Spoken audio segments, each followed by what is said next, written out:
কথাকে অজ্ঞান করে কিডন্যাপ করলো প্রান্তিকের লোক। সম্পূর্ণ জানতে হলে চ্যানেলটি সাবস্ক্রাইব করে ভিডিওতে লাইক দিয়ে দেখতে থাকুন। কথা সিরিয়ালের নতুন পর্বে দেখা যাচ্ছে এভি একটা ফুল গাছের চা বানায় এবং একজন লোককে খাইতে দেয়। তখন সে বলে, স্যার দারুণ হয়েছে, এইভাবে আর কি কি চা বানানো যায়।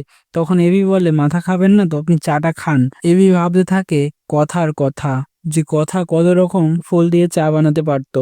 এইদিকে বুলি বলতে থাকে, এর সঙ্গে যদি একটু লেবু দিত না, কাজটা আরো ভালো হতো, দেখতে সুন্দর লাগতো, খেতেও ভালো।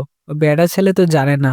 এই বলে অগ্নির দিকে তাকিয়ে থাকে একভাবে। তারপর বুলি রুটি কিনতে যাবে, তখনই হঠাৎ করে পিছন থেকে রুমাল দিয়ে মুখ চেপে ধরে বলির কেউ একজন, একটা লোক। বুলি হাজার রকম ভাবে চেষ্টা করে সেখান থেকে বাঁচার, তবুও আস্তে আস্তে তার জ্ঞান হারিয়ে আসে, অজ্ঞান হয়ে যায় সে, এবং অগ্নিও কিছু দেখতে পায় না। তাকে নিয়ে আস্তে আস্তে সেই লোকটা পালিয়ে যাবে। এবার আশা করা যায় এই লোকটা হচ্ছে প্রান্তিকের লোক।